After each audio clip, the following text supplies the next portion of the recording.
Hello, good morning, नमस्कार दोस्तों। आशा करता हूं सब कुशल मंगल होगा। तो आइए 21 जून की करंट अफेयर्स को फटाफट देख लेते हैं। तो पहला प्रश्न है, एमएसपी कितनी फसलों के लिए घोषित की जाती है? ए 20, बी 23 या सी 25 फसलों के लिए या डी 30 फसलों के लिए? उत्तर देने से पहले मैं आप सभी से एक गुजारिश करना चाहूंगा कि जो लोग चैनल पर पहली बार आए हैं, कृपया करके चैनल को सब्सक्राइब जरूर कर ले, चाहे आप गलती से ही आ गए हैं। रीजन यह है कि मैं एक चीज की गारंटी देता हूं आपको, जो भी यहां उत्तर मिलेंगे वो बिल्कुल ठीक होंगे, सटीक होंगे। और हाँ, 100% कह रहा हूं, आपका ज्यादा टाइम इस पे नहीं लगेगा। और आप देखिए, स्टैटिक भी आपका मैं यहाँ पे रिवाइज करवाता हूं साथ साथ में, इतना ध्यान रखिएगा। तो आइए इसका उत्तर देखते हैं। इसका उत्तर है बी 23, ये ध्यान रखिएगा। तो इसी के साथ ये देख ले, एमएसपी तय कौन करता है? कई बार ये प्रश्न आ चुका है। तो कृषि लागत और मूल्य आयोग के साथ साथ कृषि और सहकारी विभाग भारत सरकार द्वारा यह घोषित किया जाता है प्रतिवर्ष। यह जनवरी 1965 में अस्तित्व में आया था, मतलब पहली बार इसको एमएसपी आया था। वही एमएसपी में बात करें तो 23 वस्तुओं की दी जाती है, जिसमें से 7 अनाज हैं, धान, गेहूं, मक्का, ज्वार, बाजरा और रागी। 5 दालें हैं, जिसमें चना, अरहर, मूंग, उड़द, मसूर। वही 7 तिलहन ऑयल सीड्स जिनको कहते हैं, मूंगफली, रैपसीड, सरसों, सोयाबीन, तिल, सूरजमुखी, कुसुम और नाइजर सीड्स। और 4 वाणिज्य फसलें हैं, मतलब कमर्शियल क्रॉप्स, खोपरा, गन्ना, कपास और कच्चा जूट। ये ध्यान रखिएगा। आइए अगला प्रश्न देखते हैं।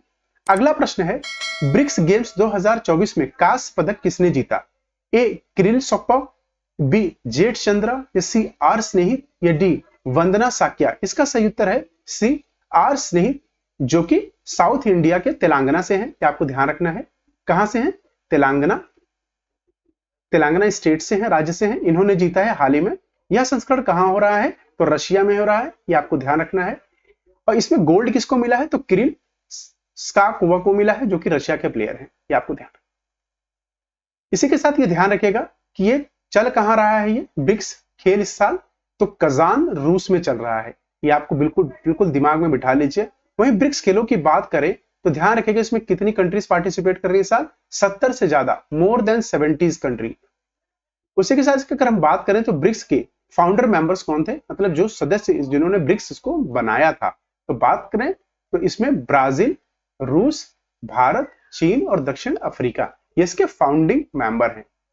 ये आपको ध्यान रखना है।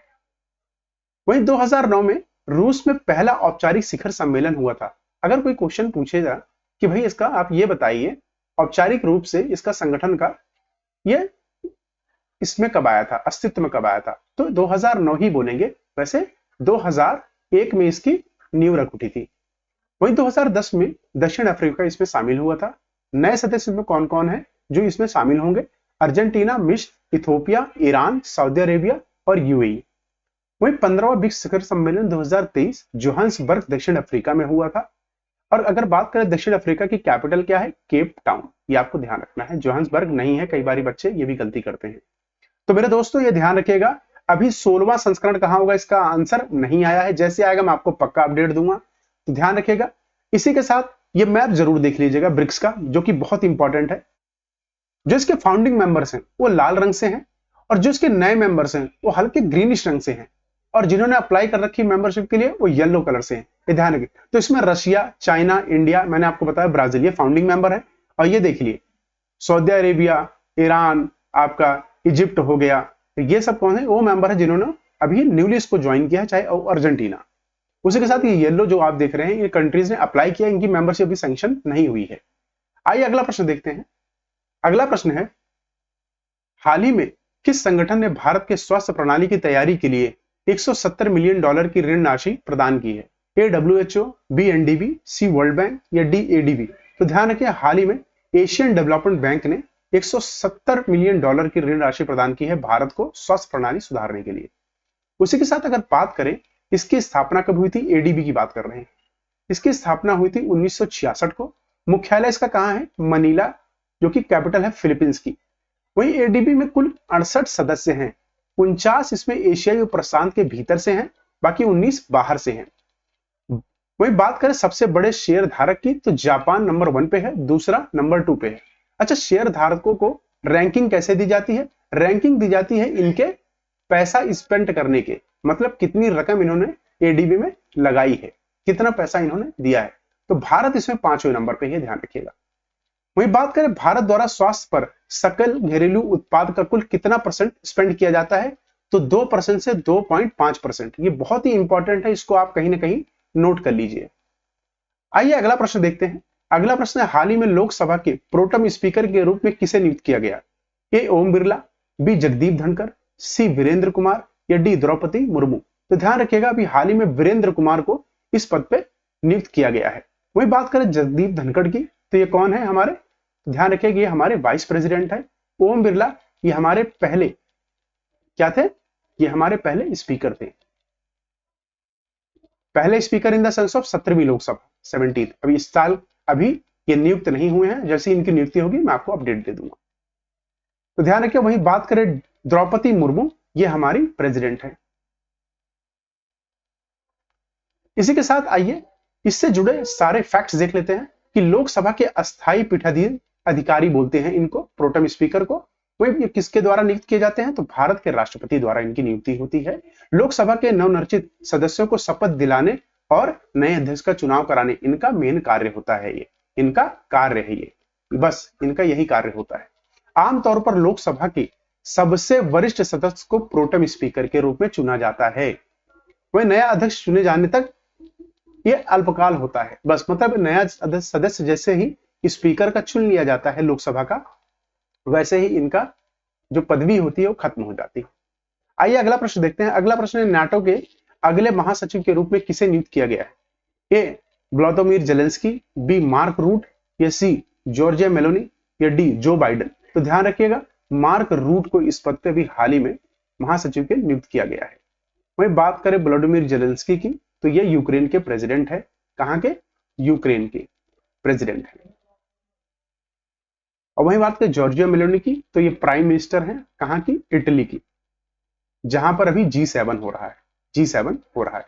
इटली की कैपिटल आप मुझे कमेंट बॉक्स में बताइए, कमेंट करिए। वही जो बाइडेन बात करें तो ये प्रेसिडेंट है। कहां के? यूएसए के, ये आपको ध्यान रखना। वही मार्क रूट जो कि पूर्व डच प्रधानमंत्री थे। उत्तरी अटलांटिक संधि संगठन में 32 देशों का समूह है। यह अंतर सरकारी सैन्य गठबंधन है जिसमें 30 यूरोपीय और 2 उत्तर अमेरिकी देश शामिल हैं। इसका मुख्यालय है ब्रुसेल्स, बेल्जियम में, और इसका गठन कब हुआ था? 4 अप्रैल 1949 में। आइए अगला प्रश्न देखते हैं। अगला प्रश्न है, हाल ही में कैबिनेट ने किस अंतरराष्ट्रीय हवाई अड्डे के विस्तार को मंजूरी दी? A Indira Gandhi airport, B Varanasi airport, C Kempegowda airport या डी तिरुवनंतपुरम एयरपोर्ट।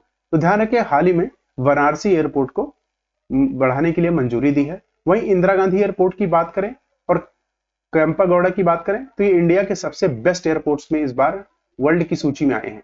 वर्ल्ड की एक सूची तैयार होती है बेस्ट एयरपोर्ट्स की, तो इसमें ये 2 आए हैं, पहला इंदिरा गांधी और दूसरा कैंपेगौड़ा।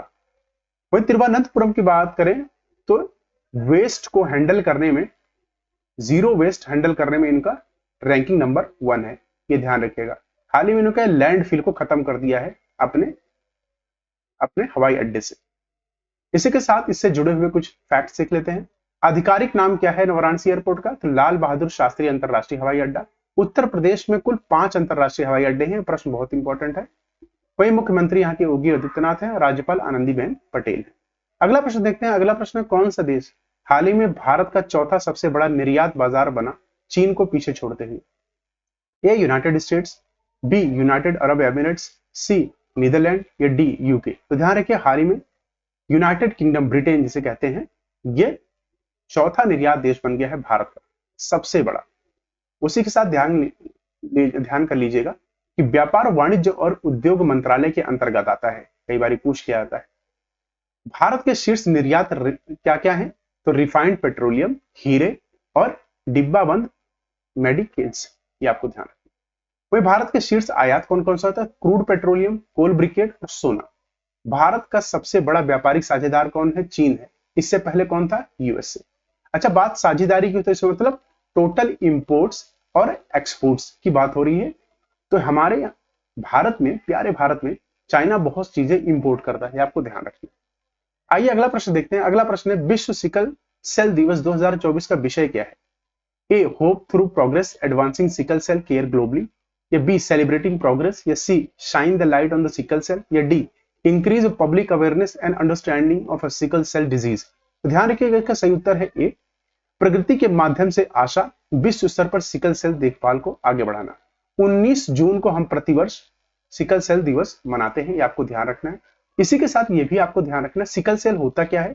सिकल सेल एक ब्लड डिसऑर्डर डिजीज है। कैसी डिजीज है? ब्लड डिसऑर्डर, मतलब भाई खून में कोई खराबी हो जाती है, उसको कहते हैं। इसमें क्या होता है, हीमोग्लोबिन जो ऑक्सीजन कैरी करता है ना, वो आपका ठीक से काम नहीं करता, इसी को कहते हैं सिकल सेल। आइए अगला प्रश्न देखते हैं। अगला प्रश्न, सतत विकास रिपोर्ट 2024 में भारत की रैंक क्या है? ए 83, बी 109, सी 159 या डी 126। तो ध्यान रखिए, इसमें भारत की रैंक है 109।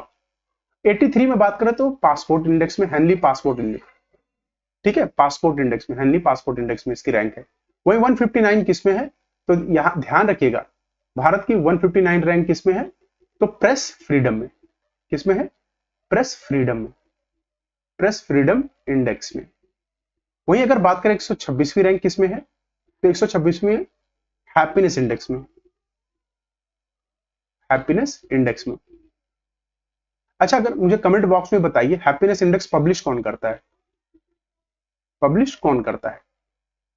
इसी के साथ आइए यह देख लेते हैं, यह प्रतिवर्ष सतत विकास समाधान नेटवर्क मतलब यूएनएसएसडीएन द्वारा प्रकाशित किया जाता है। फिनलैंड, स्वीडन और डेनमार्क रैंक में शीर्ष पर है। रैंक 1 है फिनलैंड की, ध्यान रखना। वही 2012 में पूर्व संयुक्त राष्ट्र महासचिव बन की मून और विश्व प्रसिद्ध अर्थशास्त्री प्रोफेसर जेफरी सैक्स द्वारा इसे स्थापित किया गया था। वही 17 सतत विकास लक्ष्य हैं। कई बार पूछा जाता है कितने हैं एसडीजीज, तो 17 हैं। 2030 तक सतत विकास के लिए एजेंडा तैयार हो रखा है। 2015 में संयुक्त राष्ट्र के सभी सदस्य इसके भागीदार हैं। अगला प्रश्न देखते हैं। अगला प्रश्न, विश्व शरणार्थी दिवस कब मनाया जाता है?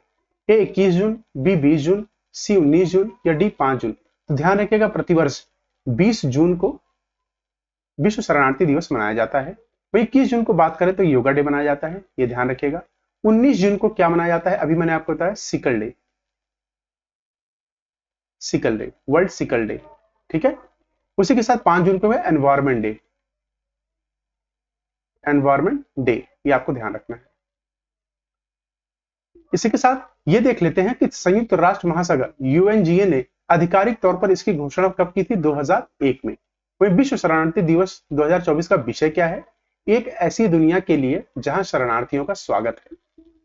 इसी के साथ यह संस्करण पूरा हुआ। आप सभी का बहुत बहुत धन्यवाद।